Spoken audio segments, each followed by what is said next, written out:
Hello everyone, welcome to the learners room. दोस्तों, ये जो आप स्क्रीन पर पेपर देख पा रहे हैं, ये पेपर है एमपीटेड ग्रेड 1 इंग्लिश लिटरेचर सब्जेक्ट की फर्स्ट शिफ्ट का पेपर। आपको पता होगा, हाल ही में मध्य प्रदेश में शिक्षक पात्रता परीक्षा आयोजित की गई थी, तो उसी परीक्षा का अंग्रेजी साहित्य विषय की पहली पाली का ये पेपर है। सेकंड शिफ्ट में पेपर कैसा आया था उस पर मैंने ऑलरेडी एक वीडियो बना दिया है। आज की इस वीडियो में हम डिस्कस करेंगे कि फर्स्ट शिफ्ट में जो पेपर आया था उसका लेवल क्या था, कौन कौन से क्वेश्चंस पर ऑब्जेक्शन लिया गया यानी कि आपत्ति दर्ज की गई है ना। स्टूडेंट्स ने अधिकतर क्वेश्चंस पर जो है कि आपत्ति दर्ज की है। हालांकि जो सेकंड शिफ्ट का पेपर आया था उसके कंपैरिजन में तो फर्स्ट शिफ्ट के बहुत कम क्वेश्चन है जिन पर आपत्ति दर्ज की गई है, लेकिन फिर भी आप देख लीजिए, आपको एक आइडिया हो जाएगा किस तरह का यह पेपर आया था, है ना। तो देख लीजिए, ये क्वेश्चन है, क्वेश्चन नंबर 17, इस पर आपत्ति ली गई है ना। केन नदी कहां से निकलती है, उसका उद्गम स्थल इन्होंने पूछा था। तो देखिए, केन नदी का उद्गम स्थल है कटनी, लेकिन ऑप्शन में क्योंकि वो है ही नहीं, इसीलिए इस क्वेश्चन पर शायद ऑब्जेक्शन लिया गया होगा किसी स्टूडेंट के द्वारा। इन्होंने जबलपुर सही उत्तर माना है ना। तो इस तरह के ये क्वेश्चंस है जिन पर ऑब्जेक्शन लिया गया है। अब देखिए, इन क्वेश्चंस के सही आंसर क्या होने चाहिए उस पर मैं एक वीडियो लेकर आऊंगा, है ना। नेक्स्ट में मैं वीडियो लेकर आऊंगा कि कौन कौन से क्वेश्चन का सही आंसर क्या होगा। लेकिन अभी आप सिर्फ देख लीजिए कि कौन कौन से ऐसे प्रश्न हैं जिन पर आपत्ति दर्ज की गई है। अब देखिए, आपत्ति दर्ज होती है तो फिर इसका एनालिसिस होगा, एक टीम बैठाई जाएगी पूरी प्रॉपर तरीके से, है ना। फिर वो क्रॉस चेक करेंगे कि क्या जो आयोग ने, बोर्ड ने जो आंसर शीट निकाली थी, क्या उसमें कोई प्रॉब्लम तो नहीं है ना। और जो क्वेश्चन डिलीट होंगे ना, उनके मतलब क्वेश्चन जो है कि जो गलत है वो क्वेश्चन हट जाएंगे, रिमूव हो जाएंगे, वो क्वेश्चन डिलीट हो जाएंगे, उनका किसी को एडिशनल मार्क नहीं मिलेगा, है ना। फिर जो है कि मार्किंग आपकी उस हिसाब से होगी, जब क्वेश्चन डिलीट होंगे तो मार्किंग आपकी उस हिसाब से होगी। तो ये आप देख पा रहे होंगे, क्वेश्चन नंबर 29, ये पेडागोजी का एक क्वेश्चन था जिस पर आपत्ति दर्ज की गई है स्टूडेंट के द्वारा। ठीक, नेक्स्ट हम आगे बढ़ते हैं।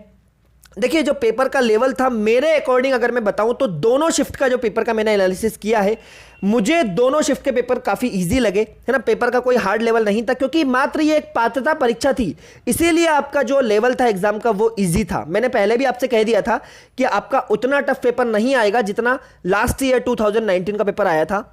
ये क्वेश्चन नंबर 41 है ना। ये एक फिगर ऑफ स्पीच का क्वेश्चन है, इस पर भी आपत्ति दर्ज की गई है। ये देखिए, क्वेश्चन नंबर 44 ना, द गाइड से ये क्वेश्चन जो है कि आया था। ठीक, तो इस पर भी आपत्ति दर्ज की गई है।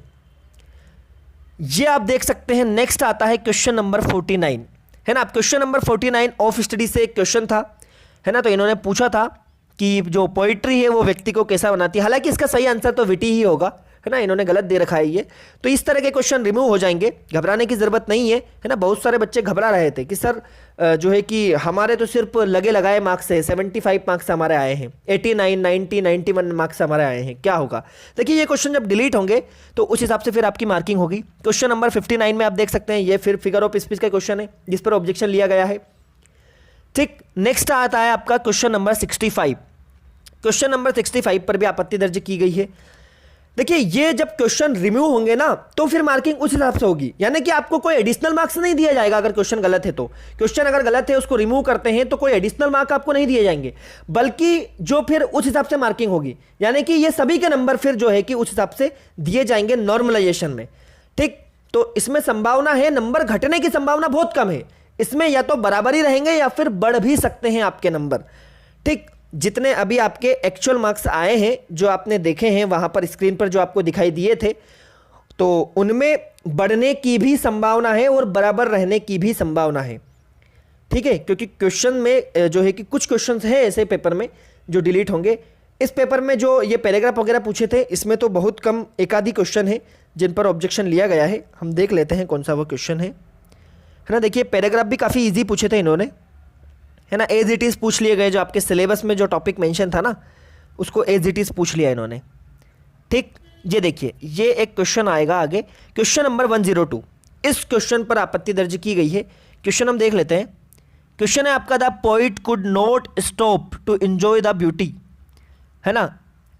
तो ये क्वेश्चन था आपका। नेक्स्ट आपका आता है क्वेश्चन, तो इस तरह के क्वेश्चन आपके एग्जाम में पूछे गए थे। फर्स्ट शिफ्ट का ये पेपर है, पीडीएफ आपको टेलीग्राम ग्रुप में मिल जाएगी, है ना। घबराना नहीं है, मेंस की एग्जाम की तैयारी करिए बच्चे से, है ना। उसका जो लेवल है वो इससे हार्ड रहेगा, 2019 में जो पेपर आया था वैसे ही उसका लेवल रहेगा, क्योंकि ये मात्र एक पात्रता परीक्षा थी, इसीलिए इसका लेवल इजी था। मैंने पहले ही आपको बता दिया था कि इस एग्जाम का लेवल उतना टफ नहीं आएगा, घबराओ मत, है ना।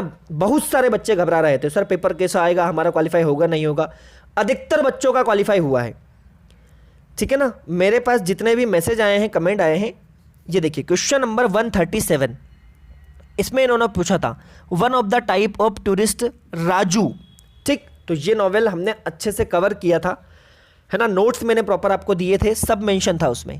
क्वेश्चन नंबर 141, इस पर भी ऑब्जेक्शन लिया गया है, ठीक है।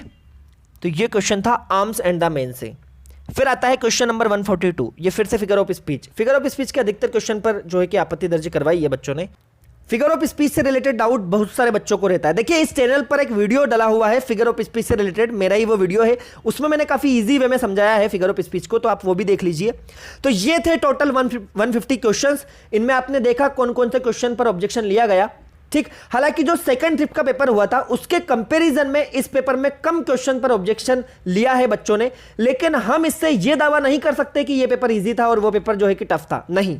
मेरा पर्सनल ये मानना है कि दोनों जो पेपर है उनका लेवल सेम ही था, ठीक है ना। दोनों मॉडरेट लेवल के पेपर थे, और क्योंकि ये पात्रता परीक्षा थी इसीलिए आपका जो पेपर था ये इतना ईजी आया था।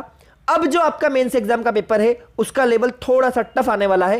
हालांकि क्योंकि अभी उसका कोई सिलेबस डिफाइन नहीं है, तो आपके पास गोल्डन अपॉर्चुनिटी है, इसी सिलेबस को दोबारा रिवाइज कीजिए, काफी डीप में इस सिलेबस को कवर कीजिए अच्छे से, ठीक है।